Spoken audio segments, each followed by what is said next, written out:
All right. Here we go, Deb. So tell us, what was your takeaway? We've been going through pages of notes on all this stuff in 3 days.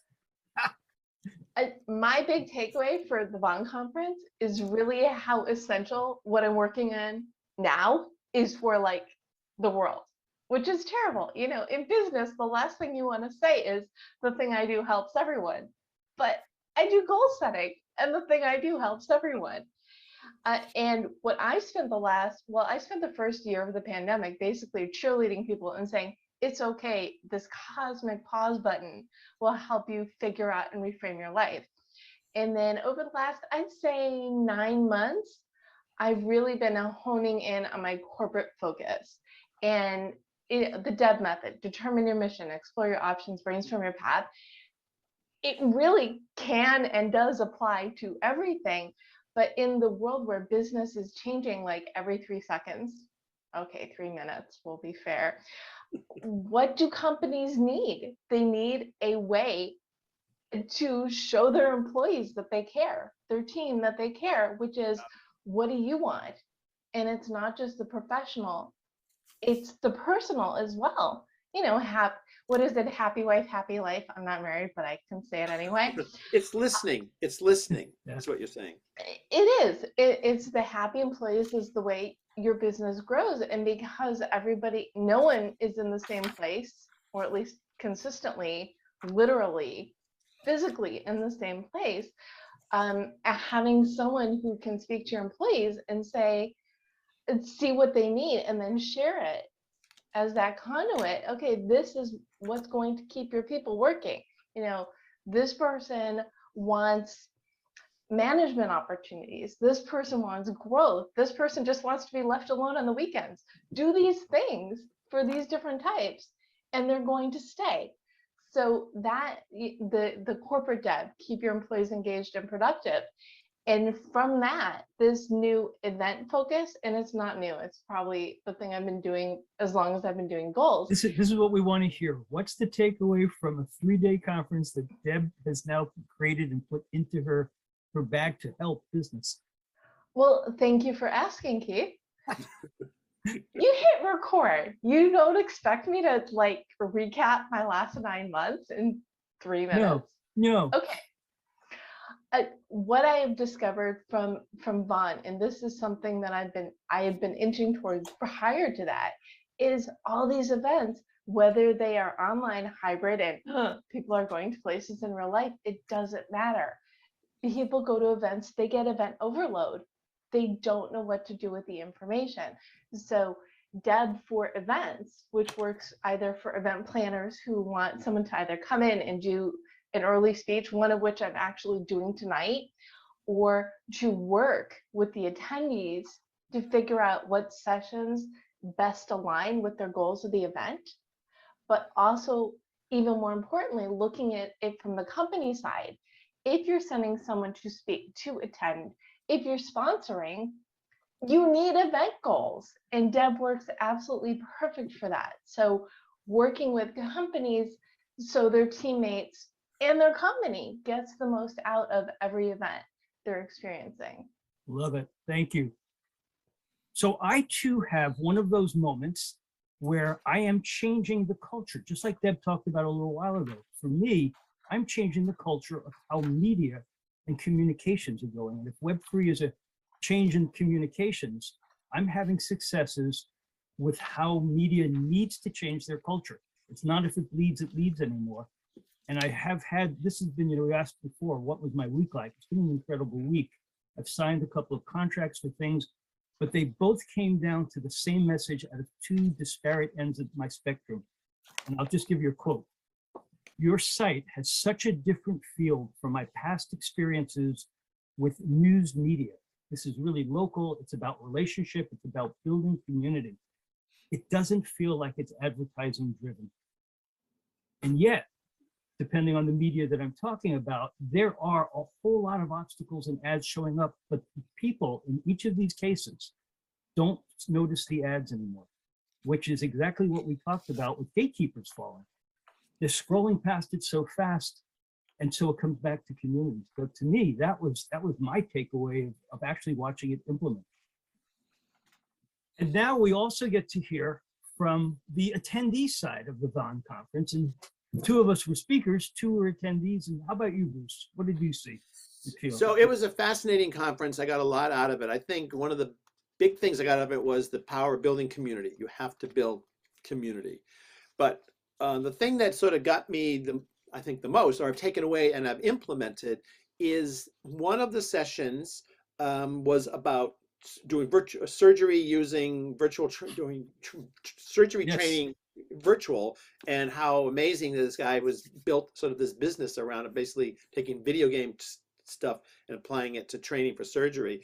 And he used in that demonstration, he held up a QR code that allowed us to quickly download an app and participate in a training on one of his videos.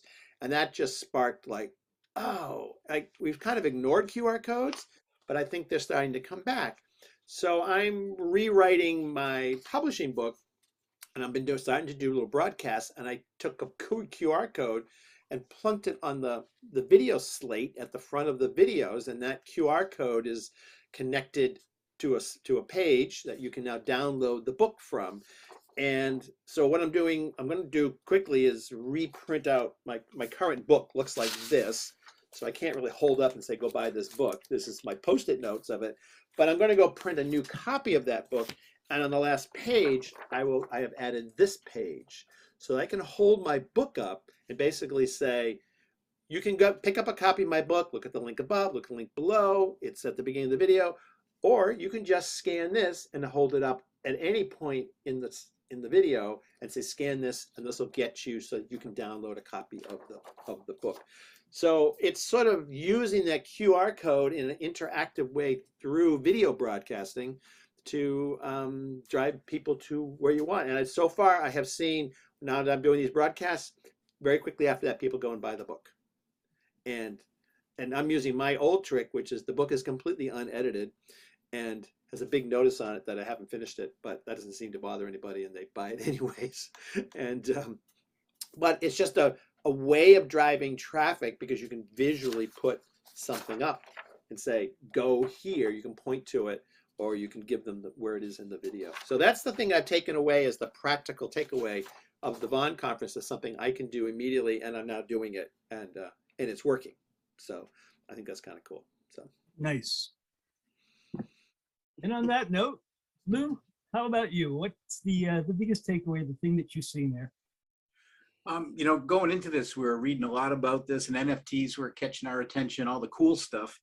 But as we went through it more and more, I kind of came with, you know, the dark side factors, maybe, from security, privacy, anonymity. Those in my notes came up as like, okay, that was a big topic. It didn't get touched on a whole lot, but it was, as I was looking at more stuff as a result of it, definitely changed my thinking, vocabulary, and just ways of going about some stuff. And the educational part came up a lot too. And that, I think, is like the biggest hurdle. We've been struggling to, you know, build an NFT, put it up. Does it work? Can we trade it? You know, all the working side of it. And it's not totally easy, you know, to say the least. So it's like, you know, who can do it? I've got an organization we're talking to that's just launching. They're doing an NFT as a promotion to get membership. And it's all just like figuring out as you go. So there's a Wild West factor here for sure. And I came away with all these just sound bites that came out of this, like Web 2, as we're in today with Facebook, Amazon, the big four and all that, is like, has us working for free. You know, we're just giving our info out. The promise of the Web 3 side was that, you know, we would control it, you would control it. And, you know, that's pretty cool if that all plays through as well. But then, you know, who's that man behind the curtain? Another soundbite I was coming away with. Jeff probably said it a few times. I don't know if I have it completely correct, but he had fear, greed, and money. And at one point in my notes, I had plus disruption. You know, that there's some driving forces there. So I kind of came away with more like, okay, keep your hand on your wallet, figure out what you're doing. You're connecting yourself up to this wallet thing, and who can get in it. And, you know, as I learned more, all the hacks that have gone on and all that, you know, you could have some brilliantly secure blockchain, but whoever was the programmer, if they didn't do a good job on their part of it, who cares? You know, you'll get hacked. So it was some of that stuff that really struck me as like, all right, is this ready for prime time? I think we're going to get it whether we want it or not. You know, it's just galloping along here. And does it save some stuff? Hopefully. You know, and does it cause some more problems? We'll see. You know, governments are trying to get their arms wrapped around it. China has said, no way, you know, you're going to jail. So that'll be an interesting play how this goes out globally, especially to what's going on in Europe, and does crypto and all that side of, you know, data and money management have a role here.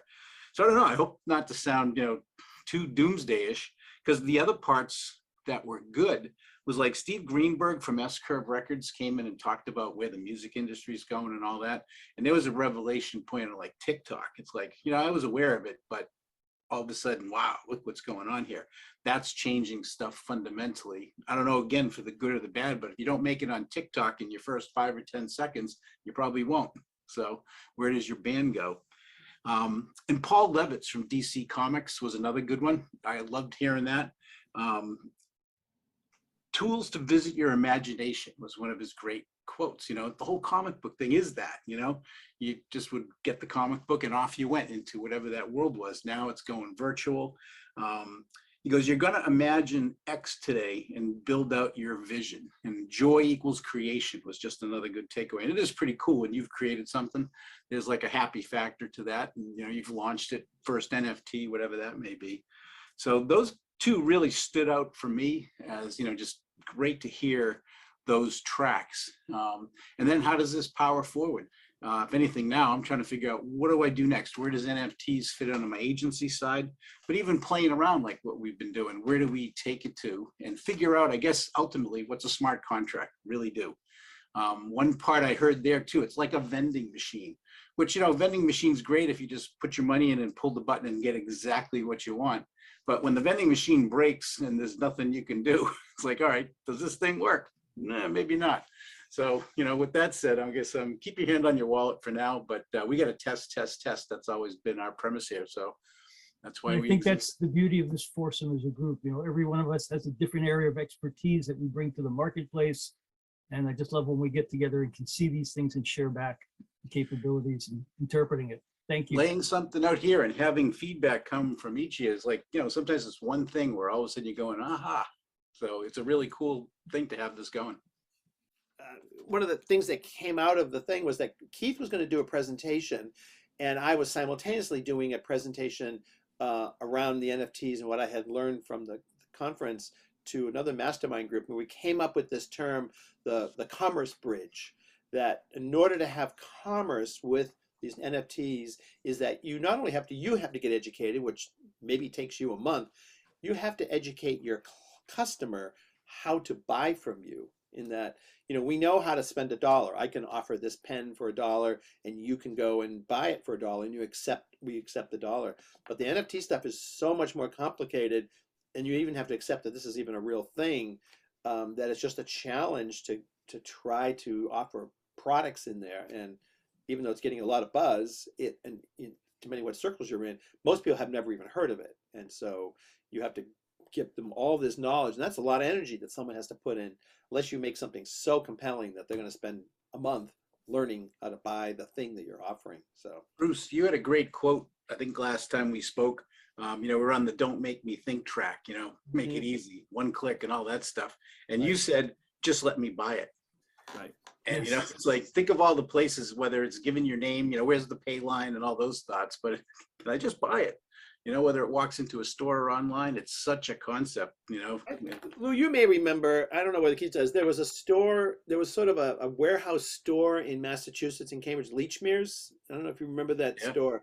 And so you would go find something on a shelf, and then you'd go to a person, and then they would go pull it out of the warehouse and you could buy it. And they eventually went out of business. And I think one of the main reasons was you could never find anybody to give your money to. It's like you just walked around and it's just utter frustration going, I want to buy this toaster oven, but there's nobody to take my money.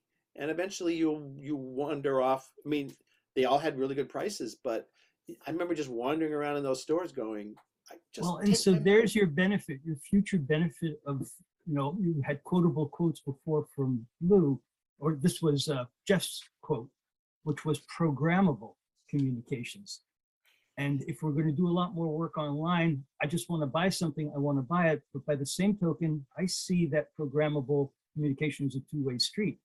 And he opened up my eyes to thinking about it. Well, if you're going to give me those interruption ads, then pay me.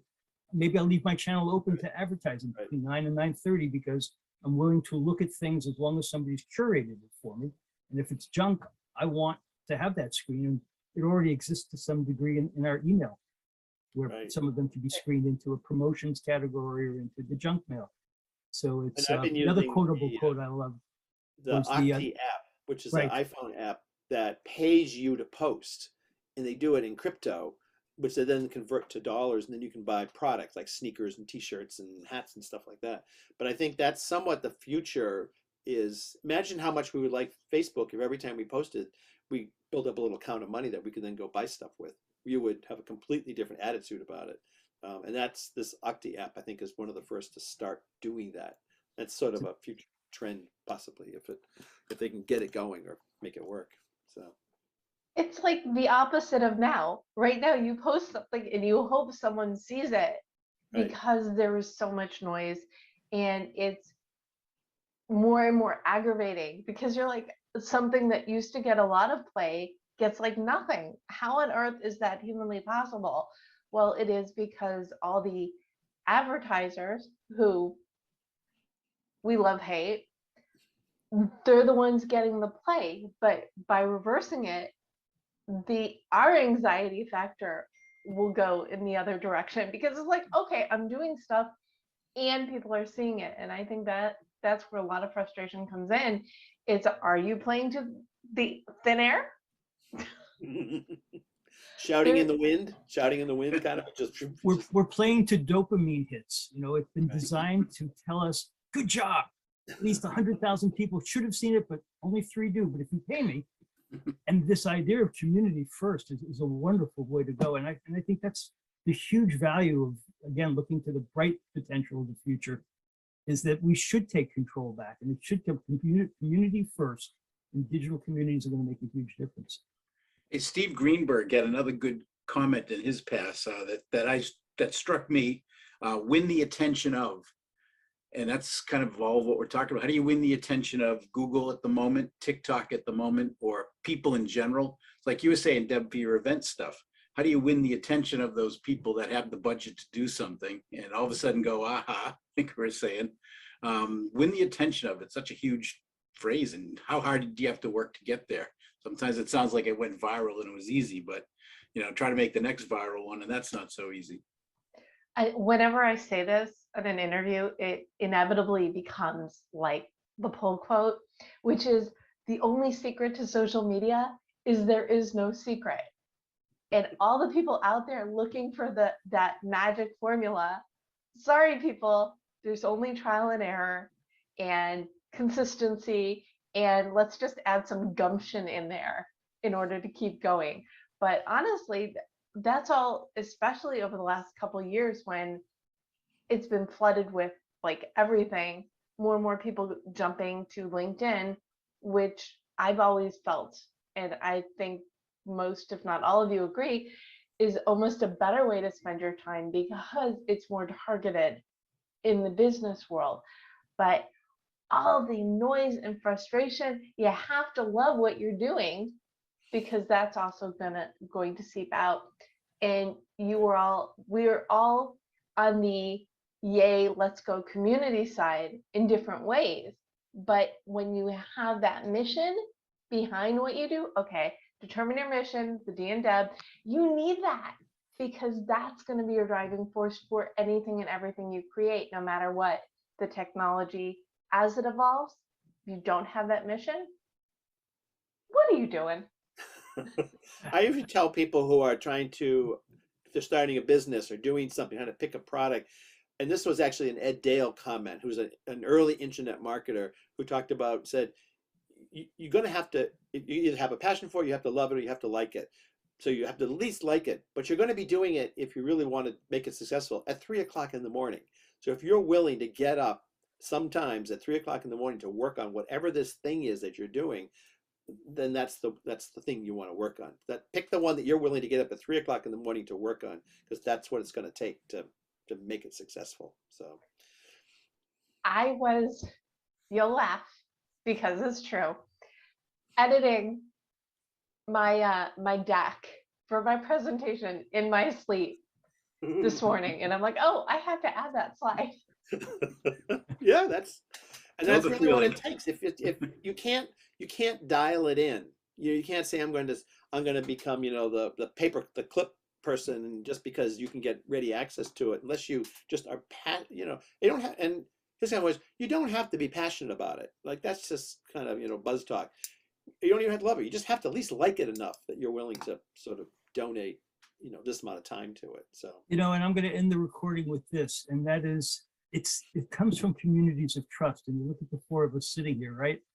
And when we were at the VON conference with Jeff, where a lot of it was built upon that trust, that's where the experiments take place. I mean, Bruce, Lou, and I have done this for more than a decade. You see how easily we drop into sound bites.